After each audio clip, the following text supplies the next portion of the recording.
हो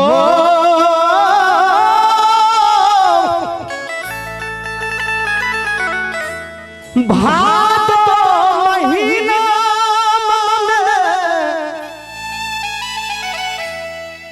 अरे अष्टमी के दिनमा आहो राम अष्टमी के दिनमा हल्का हल्का से नदिया मोरी रे से नदिया मोरी रे जन्म ले कृष्ण भगवान नदिया मोरी रे जन्म ले कृष्ण भगवान नदिया मोरी रे जन्म ले कृष्ण भगवान भादो महीना अष्टमी के दिना हो अष्टमी के दिना नदिया मोरी रे से नदिया मोरी रे जन्म ले कृष्ण भगवान नदिया मोरी रे जन्म ले कृष्ण भगवान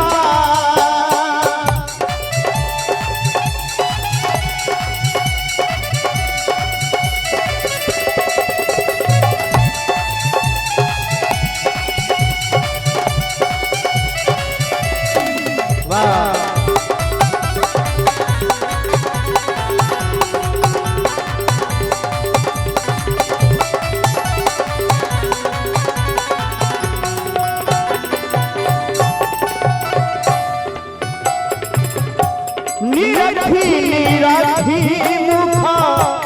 आनंद मिले सुख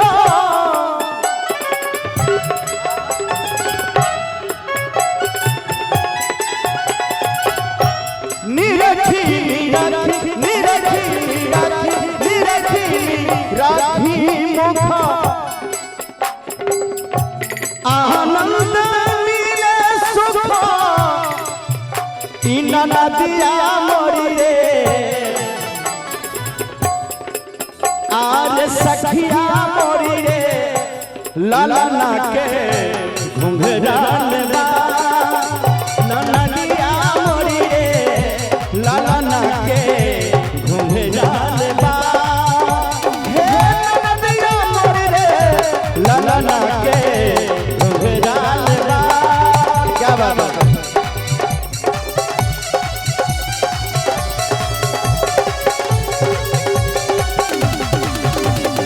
जाओ भैया जी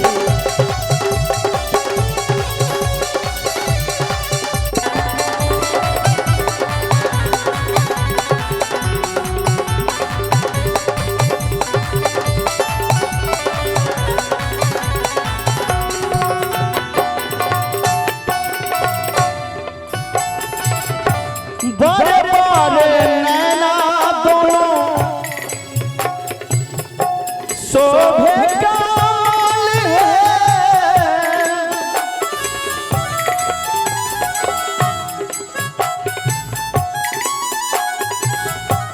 बड़े बड़े नैना बड़े बड़े नैना बड़े बड़े नैना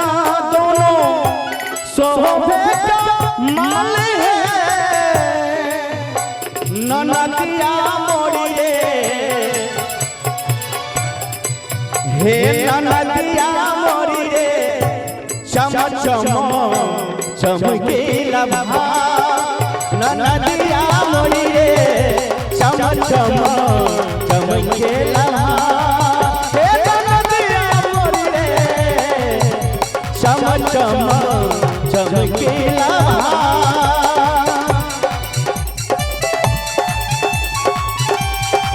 बड़ा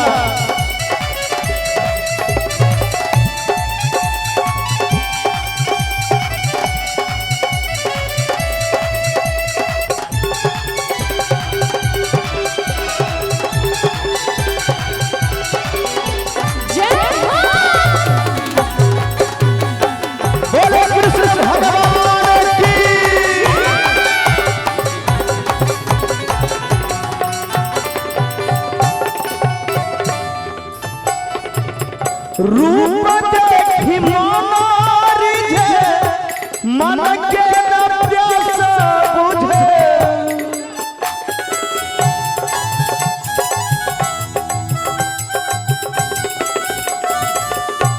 रूप के देखे मन नहीं भरता है कन्हैया जी। रूप देख मारी जे मनवा के प्यास न बुझे हे ननदिया मोरी रे हे ननदिया मोरी रे शोभनी बड़नी जा ननदिया मोरी रे शोभनी बड़नी जा ननदिया मोरी रे शोभनी बड़नी जा।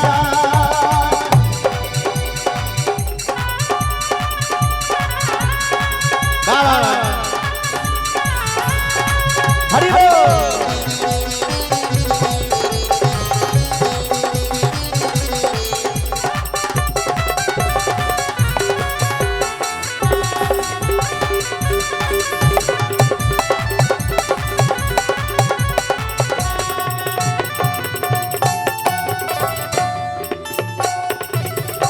गोकुल नगरी आके धन भेल भागिया हो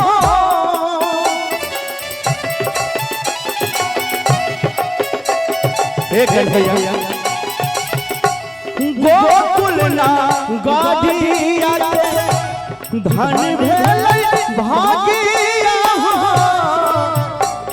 ननदिया मोरी रे आर सखिया मोरी रे जन्म ले कृष्ण भगवान ननदिया मोरी रे जन्म ले कृष्ण भगवान ननदिया मोरी रे जन्म ले कृष्ण भगवान ननदिया मोरी रे जन्म ले कृष्ण भगवान ननदिया मोरी रे